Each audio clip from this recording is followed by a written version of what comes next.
So I'll hand it over to you, Ethan. Cool. Thank you very much, Larissa. So I'm going to just share my screen quickly.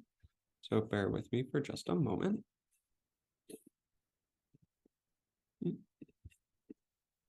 All right, here we go. Can everyone see my screen? All right, great. Well, welcome everyone. Good afternoon. It's great to see you all today. My name is Ethan Snyder, and I'm the manager of collections and public programs at the Wharton Esherick Museum. I'm really excited to have you join us all today for another virtual spotlight talk. So these talks, for those of you who don't know, generally tend to cover topics that we don't have time to cover in depth on tours. And I think today's subject really does seem to be a perfect fit. So today we're going to be discussing Wharton Esherick's cast sculptures. And the reason I think that this topic is so apt for a spotlight talk is because between his sculpture, furniture, and interior architecture, it's fair to say that we know Wharton quite well in wood. Now we have the chance to begin exploring the artist through another material, metal. So this isn't going to be a comprehensive overview of all of Wharton's cast sculptures, nor all the materials that he was having his sculptures cast into. However, this presentation will give us a look into some of Esherick's cast bronze pieces, his relationship with the Modern Art Foundry, who he worked with in the 1960s to make his casts, and the lost wax casting process this foundry used to replicate Esherick's wooden sculptures in a vastly different material. So before we dive in, a couple housekeeping notes. We're really excited for this fall's Artist in Residence performance, Martha McDonald, The Wood is Singing in Color. Check out our website for more information on the event. And if you aren't able to attend a performance, stop into the Visitor Center and check out our exhibition featuring archival inspirations, plus an interview and excerpt of the artist's performance. In addition, on October 22nd, the museum is screening the German Expressionist classic, The Cabinet of Dr. Caligari. So again, check out our website for more information on these events, as well as on next month's Spotlight Talk. Now, before we jump into discussing Esherick's cast sculptures, I want to begin with just two simple questions, the what and the why. So first, what is casting? Casting is a way to make objects by pouring a melted or liquefied material into a hollow mold that's then left to dry. A mold is a negative of the finished object, just like a bundt pan acts as a mold that shapes your delicious bundt cake. A cast then is an object that's made with this process. Creating sculptures and other works of art by casting allows for the object to be continually reproduced from the original mold. This process is often used to create ceramic figurines and even plastic toys, lots of things that can be reproduced in mass. So why did Esherick have his sculptures cast? I think the answer to this question isn't as straightforward, and there are a few ways that we might try to answer it. So one answer comes down to us through a story. In 1969, a client expressed interest in Esherick's Joe Louis inspired sculpture, The Wallop, which you can see in the back in that photo on the right. And Esherick agreed to sell it, but on the condition that he could have it cast first, quote, so as to not lose an old friend. Thus, casting served as a way for Wharton to retain a copy of the sculpture that was clearly dear to him. I haven't been able to find the source of that quote, to be honest. However, given that the sculpture was only sold for $15 more than the casting cost to make, it was clearly more important for Wharton to retain a copy of the Wallop than to make money selling the original, especially if the margins were that slim. Another reason Esherick had his sculptures cast was simply to have more copies on hand to sell. Having his work cast allowed him to have copies made by sending the original out to a foundry that did all the replicating work for him. This way, if you were interested in a sculpture that maybe you saw at an exhibition that was on loan from a client and therefore wasn't for sale, a copy of it could be made and sold to you, and Wharton would not have to spend his time trying to meticulously recreate a piece from scratch. So for example, someone saw Esherick's The Actress exhibited in Philadelphia in 1964 and wanted to buy it. However, it was already owned by Nat and Rose Rubinson, and therefore it was not for sale.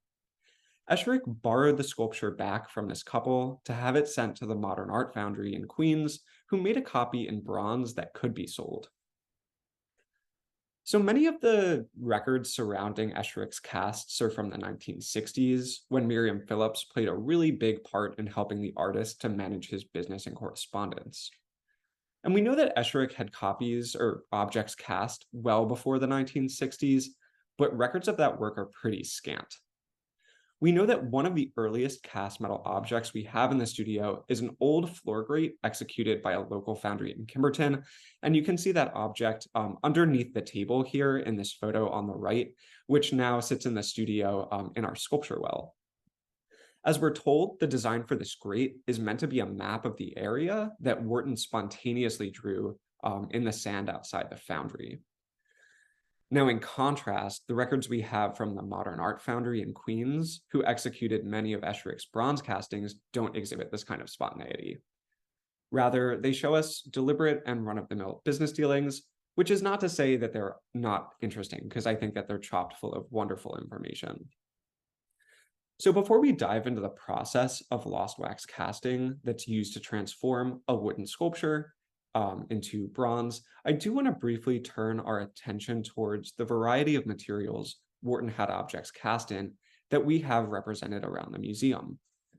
So in addition to bronze, we have objects cast in aluminum, like this light pole of a hanging figure, or the casting of Speed above Esherick's bed, which you saw in the very first slide.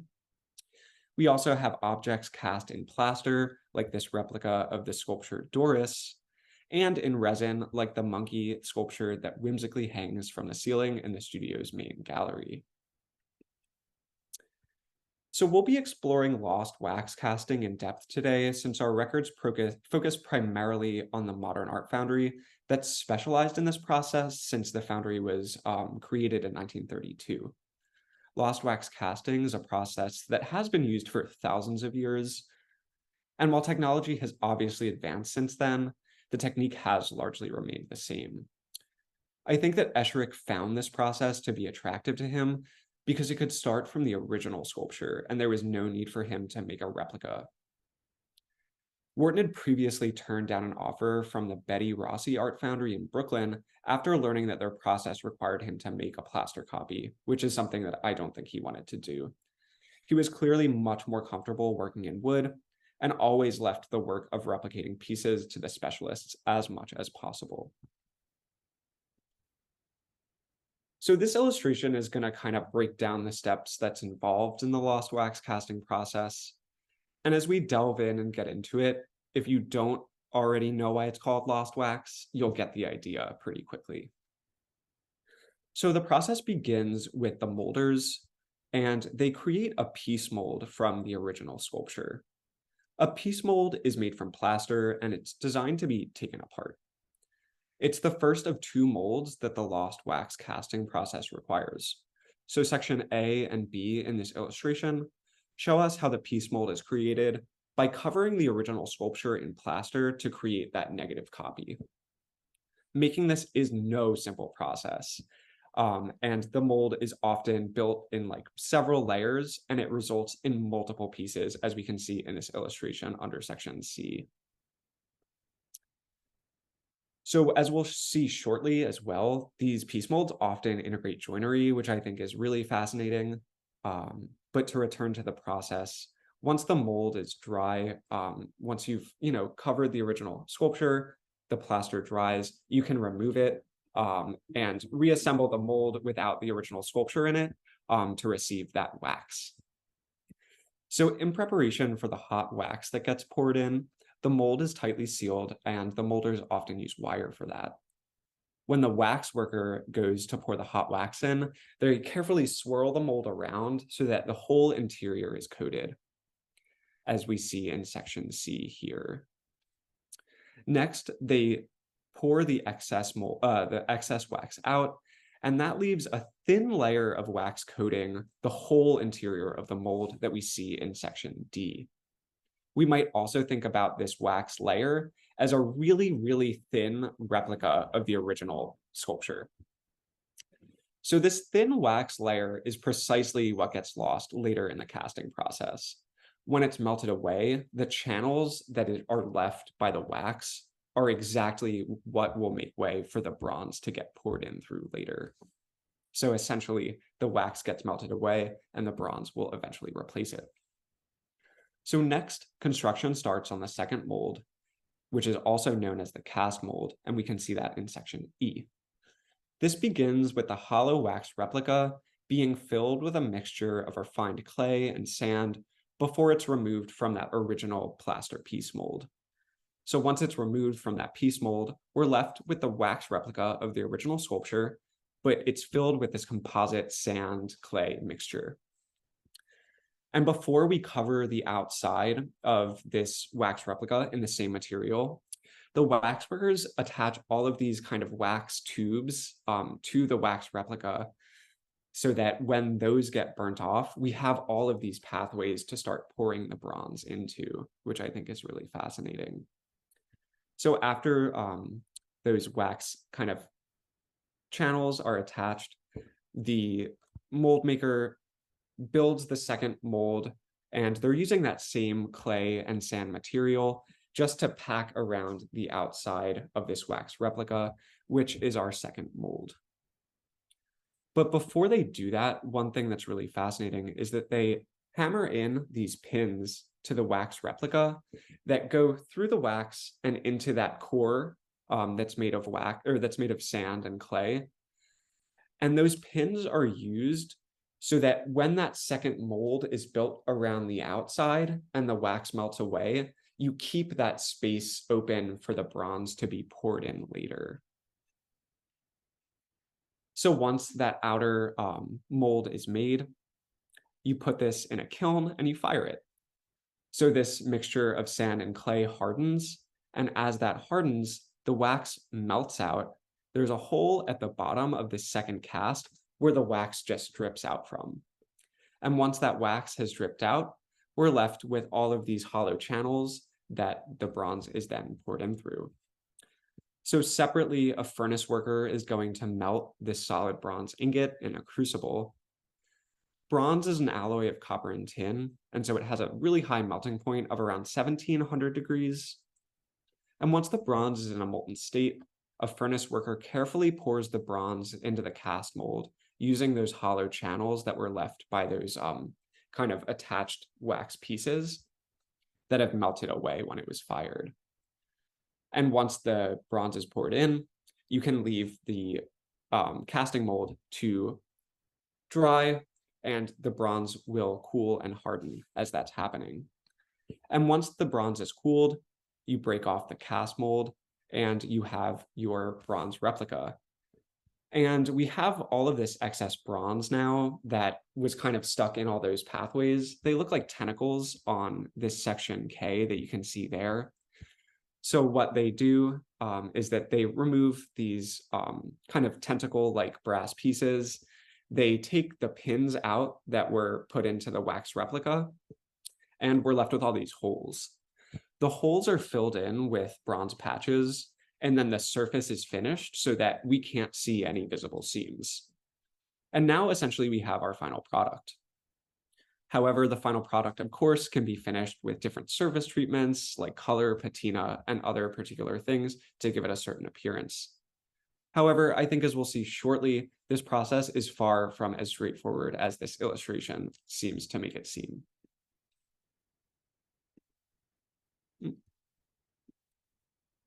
So to help make this process a little bit more concrete, I want to highlight an object that Holly Gore and I recently had the pleasure of pulling from the workshop basement. I think this thing is really cool. This is a piece mold for Esherick's 1942 sculpture, Her. So it's that first mold in the casting process. We're not quite sure when this piece mold was made, but there are two possibilities for its date. Likely it was made somewhere in the window between 1942, when the original sculpture was completed, and 1964, when a casting was first shown at an Art Alliance exhibition. However, the other possibility is that it was made after Esherick's death, when the museum founders were considering commissioning and selling sculpture casts to raise funds in the early days of the museum. The fact that the piece mold was covered in newspaper when we unearthed it from 1972, I think suggests that this is an equal possibility. And in either case, we know that multiple copies of this sculpture were made, since we also have an invoice from 1969. So the piece mold, like any good object, I think, raises many more questions than it seems to answer. A small question that is answerable that it raised, which I'll start with, is why horsehair appears on the inside of the plaster. And you can see this horsehair peeking out from this broken piece of plaster here in the photo on the right. And we discovered that horsehair is actually used as a binding agent that adds tensile strength to help the molds stay together. Now, a larger and I think maybe more interesting question that this cast raises for us, or this piece mold, I should say, raises for us, is why Esherick or his descendants even had this in their possession in the first place. If it belonged to Wharton, did he keep this piece mold knowing that he would make more castings later? Might the work have been cheaper if Esherick supplied an already existing cast? Or if this piece mold originated with his descendants, were castings of this sculpture made and sold during the early days of the museum? Additionally, being able to examine this piece mold up close really shows the amount of skilled labor that went into not only creating that final bronze product, but all of the labor that went into every single stage of this process. So I want to really highlight these pieces here and here, which is the joinery that the mold makers actually built into this mold as they were creating it. So we can see these kind of lap joins here on the sides, as well as these kind of raised half spheres that have corresponding divots on the other side, all of which help to keep this cast or this piece mold secure as all of the work is going on. And in total, the piece mold for this sculpture, her, is at least 7 different pieces. So that's a lot of work to go into just one step of the process. And I think that that's quite neat. So the skilled workers at the Modern Art Foundry replicated small-scale pieces like Esherick's horse race that we know in the studio to large monumental pieces like this Alice in Wonderland sculpture that's now in New York City's Central Park. The foundry worked with countless household names like Miro, Noguchi, Bourgeois, Lipschitz, among many, many others. And as you can tell from that list of household names, they specialize in working with artists to cast sculptures rather than doing industrial goods. And the company has built quite a reputation for their close relationship with their clients. Since 1947, they've operated out of the old Steinway Mansion carriage house in Astoria, Queens, and you can take tours of their foundry today. Here we see a contract from 1969, the year before Wharton's death, to produce 7 casts. So remember that stipulation for Esherick selling the wallop that I talked about a couple minutes ago? Here's the record for that very casting, and that cast object has lived in the studio ever since it was made. The document also shows the estimated cost for the No statue originally made for the Hedgerow Theater, the pelican sculpture that sits outside the lower studio entrance, her, whose piece mold you just got to see, as well as several other sculptures like a desk figure, cat and snake, and Bercuse. So what can we learn from these various archival documents that relate to Wharton's work with the Modern Art Foundry? And while the folder admittedly is made up primarily of mundane correspondence and invoices, I think that there are a lot of interesting things that we can learn. And I think that main thing that we can learn is that Wharton cared deeply for his clients. So Wharton had to navigate his relationship with clients while dealing with the realities of a very, very popular art foundry business. And it gets a little complicated here. When Wharton was working with the Modern Art Foundry, he was really playing 2 roles. He was both the artist who was sending his work out to be cast, but he was also an advocate for his clients who were lending their work out for casting. And it's pretty clear that Esherick acted first in the interest of his clients and kind of dealt with the business as artist second. So correspondence from July 1966 shows Esherick telling the foundry president, John Spring, that his clients would not take kindly to being away from their sculptures for too long. He hoped the work would be done in early fall, a maximum of 3 months. But in November, The foundry reported a whole month's delay in work due to a shortage of finishers on staff. Apparently, a lot of people were on vacation, and they were also having a hard time hiring new people. The casts apparently had been finished and sitting around waiting to be treated, their surfaces finished, but Esherick seemingly hadn't received the originals to send back to his clients in all of this time. So the next time he worked with the Modern Art Foundry, Esherick pled with John Spring, their president, to give him a more accurate time frame for the work. He asked for the latest possible date that the piece molds would be made, so that he did not have to borrow work from one client in service of another any longer than necessary. He also requested that the originals be sent back as soon as the piece molds were completed. I think that the whole business from these records show that it gave Esherick a lot of anxiety. And because Wharton opted to work with a foundry that began the casting process directly from the originals, the pieces had to be cleaned of plaster before they were returned to their owners. Esherick meticulously cleaned them, and he reported to Spring that this was a great deal of work for him. And I think that he not only reported, but complained a little bit about this as well. But something else that the archives show us is that in comparison to these bronze castings, Wharton's work with other foundries that made aluminum castings was remarkably cheaper. Records from the Pressure Plate Match Company in Philadelphia and the New Holland Brass, Bronze, and Aluminum Company out in Lancaster County show the highest prices for aluminum castings for Wharton's work to be $325 and $150 respectively. So rather than using the lost wax casting process, these companies use sand casting to transform works of sculpture in wood into aluminum replicas.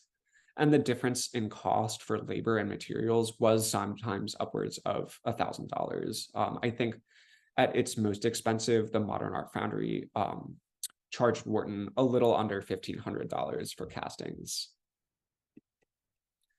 So I want to end with asking why Esherick's castings matter today. At one point in time, these castings were considered an investment in the future of our site and our museum. In December 1971, as Esherick's family was preparing to open the museum, Miriam Phillips wrote the following to John Spring at Modern Art Foundry. She says the following: "As you doubtless know, Mr. Esherick died in early May 1970. We, his children and I, have inherited his works which have not been sold, and we wish to leave these works here in the place that he built and which is so uniquely his. In order to maintain the place as a museum, we do and shall need funds. And one of the things that we can do is sell castings of some of his pieces. We need to know now what it would cost to have some of this done. There are two pieces in particular that seem to be wanted: the actress and her, copies of which you have already made. The enclosed card and letter about January will tell you something about what we are trying to do. I look forward to an early reply." So beyond this letter from Miriam Phillips, there aren't records that indicate that these castings of her and the actress were ultimately pursued, but that doesn't mean conclusively that they weren't. Considering the piece mold for her was covered in newspapers from '72, the year that the museum was formally opened, and that there was a noted interest in these two sculptures, it's just as possible that the mold for her was made after Esherick's death as it was during his lifetime. So when this cast was made, or when the piece mold was made, why the piece mold was kept around, and who the piece mold was meant to serve, Esherick or the museum founders, are questions that we will probably never know the answers to, but I think that they're really interesting to kind of sit with. Now, records do indicate that a cast was made with an eye towards raising funds, and it was the sculpture Rhythm 2. That's a really, really big sculpture. This was sent off to the Modern Art Foundry in the early 70s, and when the cast was returned, a kind of deal was struck with the Philadelphia National Bank, who paid for this cast to be put on view at their headquarters in Center City. So the fact that they paid the museum to exhibit this work means that castings not only served Wharton to keep meaningful sculptures around during his lifetime or to bring in more money for his business, but they also served to preserve his legacy later on and the quote place he built, which is so uniquely his. So I think that it's really fascinating that these casts kind of serve so many different purposes for so many different people, and kind of transcend Esherick's own lifetime. So thank you all very much, and I'm going to stop sharing my screen now. So if anyone has any questions, you can feel free to raise your hand, unmute yourself, drop questions in the chat.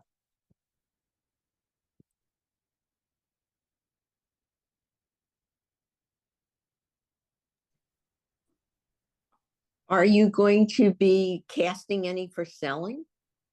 That's not something that we have really considered before. I think that because what were once Wharton's personal possessions are now museum objects, we have to kind of treat them differently with a different level of respect. So considering that Wharton had to go through all the work to kind of meticulously clean these sculptures after they were kind of dirtied up with plaster and other materials means that that wouldn't be quite appropriate for a museum object. But that's not to say that, if someone owns a sculpture in their own private collection, that, maybe they could do that themselves.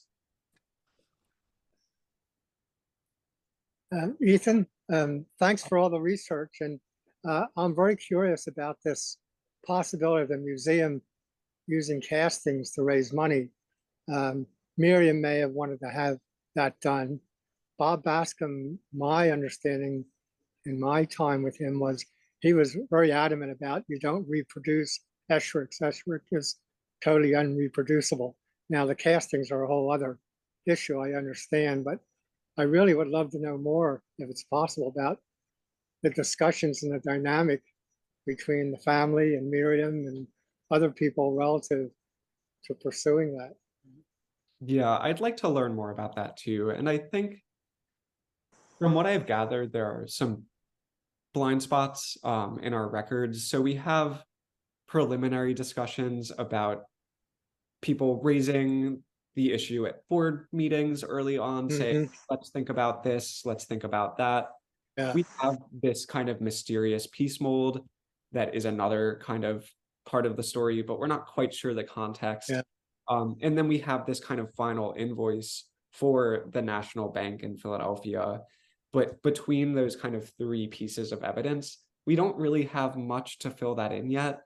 But I think that we can at least say that these discussions were taken pretty seriously. And I can at least say that when it came to the discussions with the National Bank, it was Bob Bascom who is kind of leading or spearheading correspondences. And I would imagine they were very lively discussions. I would imagine so, yeah.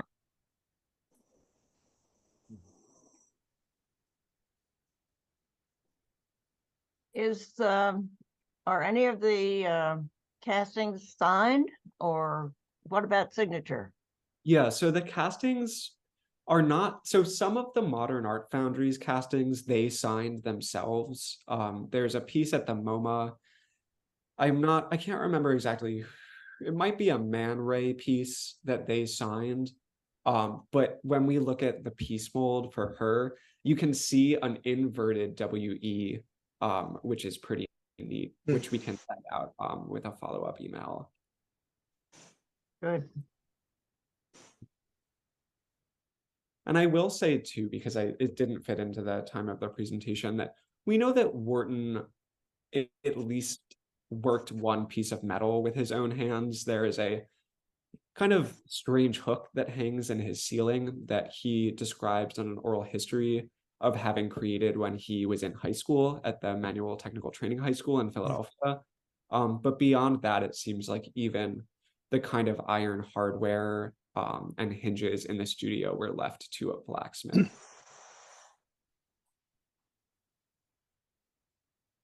Did he design those hinges in the studio? That's a good question. from the oral history, it seems like he was overlooking the person who was making them, which frustrated them a little bit. So I think that he definitely had a hand in how they looked as a finished product. Yes.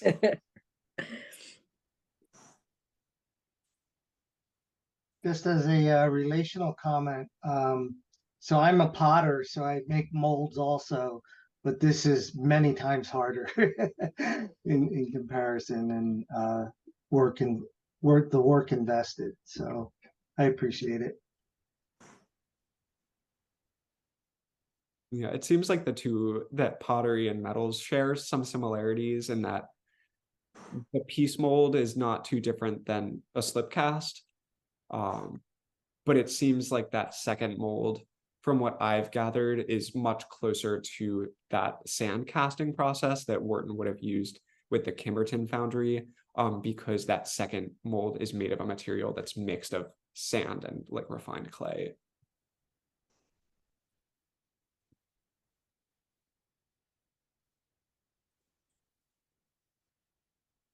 That was awesome, Ethan. If there's no more questions, I will wrap this down. You have anything else to say, Ethan? You good? So that's it. Yeah, thank you all very much. Thank you Thanks. so much for doing all the research, Ethan. Make sure that you check our website for the next Spotlight Talk and all of the fun performances and movies and all the things going on at WEM this fall. And enjoy the rest of your day until we see you at the next Spotlight. Thank you for joining us. Thank Thank you. you, Ethan. Great. Well